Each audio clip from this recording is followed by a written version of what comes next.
வணக்கம் மக்களே, வணக்கம். சற்று முன் திமுக ஆட்சி கலைப்பு, மத்திய இராணுவ படை திடீர் குவிப்பு, ஸ்டாலின் புலம்பல். இதற்கெல்லாம் யார் காரணம்?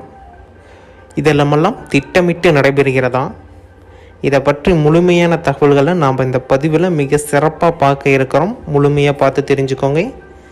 நமது சேனலை நீங்கள் சப்ஸ்கிரைப் பண்ணலை, ஃபஸ்ட் டைமாக பார்க்குறீங்க அப்படின்னா கீழே சப்ஸ்கிரைப் பட்டன் இருக்கும், ப்ரெஸ் பண்ணி ஆல் அப்படிங்கிற ஆப்ஷன் சூஸ் பண்ணிட்டீங்க அப்படின்னா இது போன்ற நியூஸ்களை நீங்கள் தெரிஞ்சுக்க முடியும். அனைத்து விதமான நியூஸ்களும், மழை பொழியும் இடம், பாதுகாப்பான இடங்கள் எது, எப்படி நம்மளை தற்காத்து கொள்வது, அனைத்து விதமான நியூஸ்களையும் நாங்கள் இதில் கொடுத்துட்டு இருக்கோம். நீங்கள் பார்த்து தெரிஞ்சுக்கலாம். நமது சேனலை நீங்களுக்கு புதிவராக இருந்தால் உடனடியாக சப்ஸ்கிரைப் செய்து கொள்ளுங்கள். இந்த திமுக ஆட்சியில் பலவிதமான அமைச்சர்கள் திடீர் கைதாகும் சூழ்நிலை இருந்து வருகிறது. இதற்கெல்லாம் யார் காரணம்? திமுக ஆட்சி கவிழப் போகும் சூழ்நிலையில் இருக்கிறது. ஒவ்வொரு அமைச்சர்களாக கைது செய்யப்பட்டு வரும் சூழ்நிலையில் திமுக அமைச்சர், முக்கிய அமைச்சர் முதல்ல கைது செய்யப்பட்டது செந்தில் பாலாஜி. ஆட்சி கவிழ்வதற்குண்டான முழு முயற்சியில் மத்திய இராணுவ படை பார்த்திங்க அப்படின்னா இருக்கிறாங்க. இன்னும் ஒரு சில அமைச்சர்களை தூக்குனாவே ஆட்சி கலைச்சிடலாம் அப்படிங்கிற மைண்ட் செட்டில் இருக்கிறதாகவும் நியூஸ் வெளியே இருக்குது. நெட்டிசன்கள் இதை பார்த்திங்க அப்படின்னா ரொம்ப ஸ்ப்ரெட் பண்ணிட்டு வராங்க.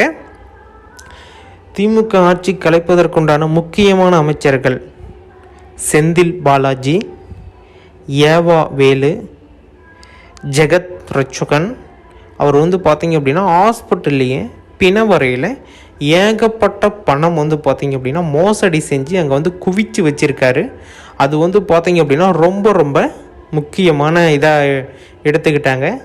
செந்தில் பாலாஜி, யாவா வேலு, ஜெகத் ரட்சகன் இது போன்ற அமைச்சர்கள் பார்த்திங்க அப்படின்னா இப்போ கைதாகிட்டு இருக்கிறாங்க. திடீர்னு பார்த்திங்க அப்படின்னா பொன்முடிக்கு கைது, இலாக்கா இல்லாத அமைச்சராக நீடிக்கிறாரு.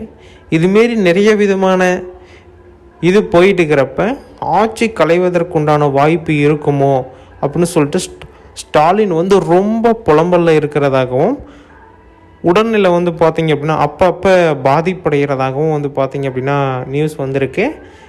அவங்களுக்கு கூட இருக்கீங்க, ஒன்றும் பிரச்சனை இல்லை, நாமெல்லாம் சரி பண்ணிடலாம் அப்படிங்கிற மாதிரி ஆறுதல் சொன்னாலுமே ஒவ்வொரு அமைச்சர்களாக திடீர்னு கைதாகிறாங்க.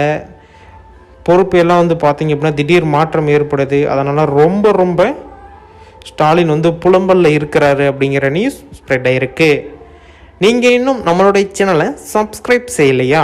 உடனடியாக கீழே சப்ஸ்கிரைப் பட்டன் கொடுத்துருக்கோம்.